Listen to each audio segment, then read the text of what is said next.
besides Amazon, you spent a lot of time in India. Can you tell me what you learned hanging out with a herd of elephants? What do people not understand about elephants? That's beautiful to you. That's interesting to you. First of all, I think that elephants should have government representation as like a subset of society. Like, actually, they are so intelligent, and when you look at an elephant, so there's this question that keeps coming up of, are we smart enough to know how smart animals are? Can we interpret the intelligence that we're seeing? And I lived with a semi-wild herd of elephants in India for a while, and some of the things that I saw like changed how I view reality, to be honest with you. Because, you watch a matriarch of an elephant herd walk up to someone that none of us knew was pregnant, and her trunk goes to her stomach. And then she calls all the other ones over, and they're interested in this little human that they know that there's something in there. Mm-hmm. And they're all conversing about it, and you go, whoa. Or that every morning we'd wake up and the elephants didn't want the stream water, they didn't want the lake water, they didn't want puddles, they wanted the water from our well. We had like a stone well, like a traditional. And every morning we had to like run out of bed because all the elephants were going to come and they were going to rip the bucket off and destroy everything. But they wanted that nice, cold, clean water. And so it was like caring for elephants that were wild, that were sometimes getting shot at by farmers because if they went to try and rob some bananas. So these are sort of like delinquent elephants that were half wild, and the forest department was thinking about, getting rid of them, which whatever that meant. And I made really good friends with this one elephant, and his name was Dharma. And Dharma had the this stuff doesn't, it's hard to write the book I'm writing right now because none of it sounds real. He grew up around people because he was a tuskless male. So he couldn't hang out with the females because he was a grown-up male. And he couldn't hang out with the males, the bulls, because he couldn't defend himself when they roughhoused and everything. So Dharma would be like wandering around the forest, not knowing who to hang out with.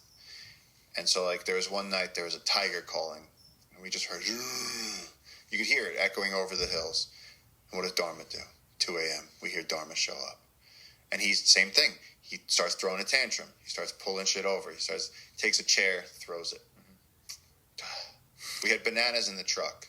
Dharma walks up to the truck. It's like a Jeep. He walks up to the Jeep, smells it. He looks at me. And he's like, you going to get out of bed? I'm like, no, I'm not going to get out of bed. I was like, Dharma, you're a grown-ass elephant.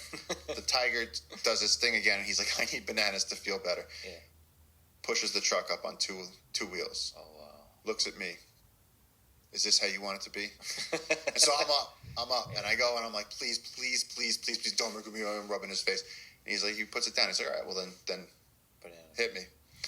I didn't do it. So he lifts it up again. And so in the end, there was no way for me to outsmart the elephant. He wins. Yeah. There was nothing I could do. And so a lot of my job was taking him out into the forest and spending a little bit of time with him. I had this beautiful, one time I set up the tripod and I went and I was just journaling. And he would come and he would just like play with my hair. And he'd be like, hey, what's up? And he wanted someone to interact with on an emotional level. And, when you think about elephants in terms of the fact that, people go, oh, they use medication to induce labor. It's like, yeah, that's not that surprising. They hold the bones of the dead. It's like, yeah, they have the best smell of pretty much any animal. That's also not surprising. They probably know exactly who that was, that bone. But they can navigate to water holes and communicate in ways that we cannot really figure out. And so when you hear about people measuring elephant intelligence, you'll hear about scientists being like, oh, well, we gave it a bucket with a hole in it, and then it had like a key, and there was a rope, and you're like, bro, this is all human stuff. Yeah.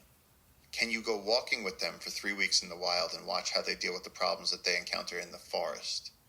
And so elephants have become, especially recently with the work that I've been doing in Africa with VetPaw, I've just become so fascinated with elephants, and the African elephant population right now is down at 2% of what it was a few hundred years ago. We're really putting them on the brink of, there's some elephants that are being born tuskless because poaching has taken down the great tuskers to the point where now it's actually beneficial for some elephants to not have tusks because they won't have humans. But that's like we've created deformed elephants. And so like now I'm gotten very concerned with issues of elephants. And tusks are fundamental to the interaction between elephants. Absolutely. I mean, when males compete with each other, but also elephants use their tusks. You know, like they'll break a branch and they'll be like, "This is a good branch. I'm going to eat the hell out of this," and they'll like hang it on their tusk, and they'll like grab a bunch of other stuff. They'll like hold it. You know, ripping a tree up out of the ground. I just watched it 2 weeks ago. I was watching an elephant. He got down on his knees and stuck his tusk into the ground and like leveraged up. He like Archimedes to this root out of the ground, and then was like, "That's a sweet root." Now when he left, I went and I tasted the root, and it was like sweet ginger, and I was like, "I have no idea what this is," but he knew it was good.